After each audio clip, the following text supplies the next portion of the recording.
காவேரி வந்து எல்லாருக்குமே வந்து ரொம்ப அழகாக வந்து வணக்கம் சொல்கிறாங்க. அடுத்து எல்லாருமே ரொம்ப சந்தோஷமாக விஜயும் காவேரி பார்த்துட்ருக்காங்க. இந்த சூழ்நிலை விஜய் வந்து சொல்கிறாரு, "நீ ரொம்ப அழகாக இருக்க காவேரி" அப்படின்னு சொல்லிட்டு தேங்க்ஸுங்க அப்படின்றாங்க.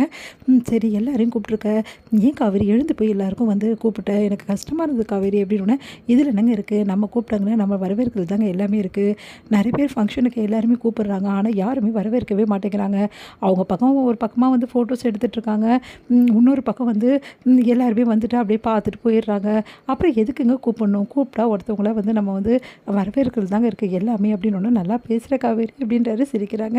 அடுத்து வந்து இங்கே ரொம்ப சந்தோஷமாக வந்து ஃபோட்டோஸ் அந்த வீடியோஸ் எல்லாமே எடுத்துகிட்ருக்காங்க. விஜய் வந்து காவேரி மேலே வந்து அப்படியே கையை வச்சு வந்து ஃபோட்டோஸ்லாம் கொடுத்துட்ருக்காரு. வயிற்று மேலே கை வச்சு கொடுக்குறாரு, தோள் மேலே கை வச்சு கொடுக்குறாரு.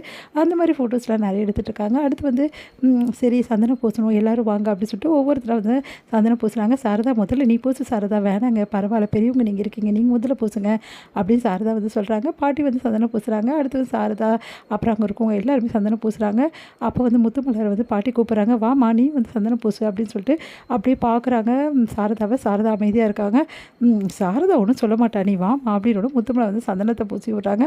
உடனே சாரதா கிட்ட அவங்க சொந்தக்காரங்க கேட்குறாங்க, என்ன சாரதா இது அநியாயமாக இருக்குது, இவளெல்லாம் எதுக்கு இங்கே வர வச்சு இப்படி பண்ணிகிட்ருக்க அப்படின்னு. விடுங்க பார்த்துக்கலாம் அப்படின்றாங்க. என்னமோ போ, இதெல்லாம் நல்லாவா இருக்குது நம்ம குடும்பத்துக்கு அப்படின்னு நம்மளால சொந்தக்காரங்க சொல்கிறாங்க. அதை கேட்டு சாரதா வந்து அப்படி டென்ஷன் ஆகிடுறாங்க. அடுத்து வந்து இங்கே எல்லாருமே வந்து சந்தோஷமாக பேசிகிட்டு இருக்கும்போது கரெக்டாக வந்து நம்ம கங்கா மட்டும் அப்படி டென்ஷனாக இருக்காங்க. இப்போ வந்து அவர் வந்தால் எவ்வளோ நல்லாயிருக்கும், வந்து வரவே வரலையே அவர் அப்படி சொல்லிட்டு டென்ஷனாக இருக்காங்க. அதை பார்த்துட்டு வந்து நம்ம என்ன பண்ணுறாரு, நிவின் வந்து அங்கே வராரு. நிவின் ஒரு நிமிஷம் இங்கே வாங்கலை அப்படின்னு கூப்பிட்றாங்க. என்ன அப்படின்னு சொல்லி சொன்னோன்னே உடனே வந்து கூடவே வந்து வந்துடுறாங்க யமுனாவை பார்த்துட்டு, நிவின் உங்ககிட்ட ஒரு விஷயம் கேட்கணும் அப்படின்றாங்க. சொல்லுங்கள் அப்படின்னோடனே, இல்லை அவர் ரொம்ப நாள் ஆச்சு போய், ஆனால் வரவே வரல, உங்ககிட்ட பேசியிருப்பார்ல இப்படியும், என்ன பேசினார், விஜய்கிட்ட பேசினேன்னு விஜய் சொல்கிறாரு, அதனால் உங்ககிட்ட ஏதாவது பேசினாரா, எப்போ வரேன்னு சொன்னார், இந்த ஃபங்க்ஷனுக்கு அவர் வருவார், அவர் நல்லா போட்டு திட்டணும்னு நினச்சிட்டு இருந்தேன், ஆனால் அந்த ஃபங்க்ஷனுக்கும் வரல, உங்ககிட்ட திட்டுவாங்க தான் வரல போட்டிருக்கு அப்படின்றாங்க. உடனே வந்து நிவின் விளையாடாதீங்க நிவின், அவங்க கேட்குறாங்களா அக்கா சொல்லுங்கள் நிவின் அப்படி சொல்லிட்டு எவ்வளோ சொன்னோன்னே, ஒன்றும் பிரச்சனை இல்லைங்க, அவர் நல்லா தாங்க இருக்கார், கூடிய சீக்கிரம் கண்டிப்பாக வந்துடுவார், சொல்ல முடியாது இந்த ஃபங்க்ஷன் கூட முடியறதுக்குள்ளே வந்துடலாம் அப்படின்னோடனே, வந்துட்டார்னா அவரை நான் சும்மாவே விட மாட்டேன், இப்படி தாங்க டென்ஷன் ஆகாதீங்க, இந்த டென்ஷன் தானே உங்கள் 2 பேரும் பிரித்து வச்சுருக்கு, மறுபடியும் இந்த மாதிரி டென்ஷன் ஆனால் என்ன அர்த்தம் அப்படின்னோடனே, இல்லை நான் விளையாட்டுக்கு தான் சொன்னேன், கண்டிப்பாக அவர் வந்தால் நான் கோவப்பட மாட்டேன், எனக்கு அவர் வந்தால் போதும்னு இருக்கு டிவின்னு அப்படி சொல்லிட்டு சொல்கிறாங்க நம்ம கங்கா. நிவின் வந்து நீங்கள் கவலைப்படாதீங்க, கூடிய சீக்கிரம் அவர் வந்துடுவார் அப்படின்னு சொல்லிட்டு சொல்லிகிட்ருக்காங்க. சரி அவர் கடைசியாக என்ன தான் சொன்னார், உங்ககிட்ட பேசினாரா அப்படின்னு. பேசினாருங்க, நல்லா தாங்க இருக்கார் அப்படின்னு சொல்லி சொல்கிறாங்க.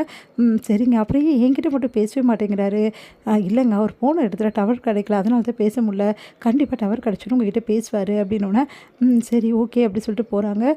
உடனே வந்து நிவின் யோசிக்கிறாரு, ஐயோ இவங்க என்ன இப்படி வந்து இருக்காங்களே, அவர் வந்து அண்ணனை நினச்சி அண்ணன் வந்தால் ரொம்ப நல்லாயிருக்கும், இப்போ என்ன தான் பண்ணுறது, அண்ணன் வந்து காணோம்னு சொல்லிட்டு கம்ப்ளைண்ட் கொடுக்குறது தான் கரெக்டு, இதை பற்றி இந்த ஃபங்க்ஷன் முடிஞ்சோன்னு விஜய் கிட்டே கண்டிப்பாக பேசணும், அண்ணன் வந்து எங்கே கிடைக்கல அப்படின்னு சொல்லிட்டு கம்ப்ளைண்ட் கண்டிப்பாக கொடுத்தாகணும் அப்படி சொல்லிட்டு நிவின் யோசிச்சுட்ருக்காரு. நிவின் யோசிச்சுட்டு பார்த்துட்டு வந்து யமுனா வந்து கேட்குறாங்க, என்னங்க என்ன யோசிச்சுட்ருக்கீங்க அப்படின்னு சொல்லிட்டு.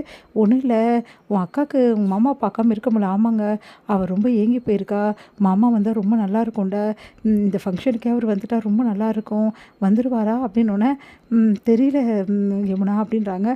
மாமா வந்துட்டால் ரொம்ப நல்லாயிருக்குங்க, அது ஏதாவது பண்ணுங்க, அவர்கிட்ட கொஞ்சம் பேசுங்கங்க, அவர் ஏதோ அக்கா கோவத்துட்டு சொல்லிட்டா அதனால் போயிட்டாரு, இப்போ தான் அக்கா வந்து எல்லாம் மாறிட்டால, நல்லபடியாக ஆயிட்டால, அதனால் எப்படி வர சொல்லுங்கள், கங்கா அக்கா உங்களை தேடுறாங்கன்னு கொஞ்சம் சொல்லுங்கங்கன்னு யோசிக்கிறார் நிவின். என்ன சொல்லுது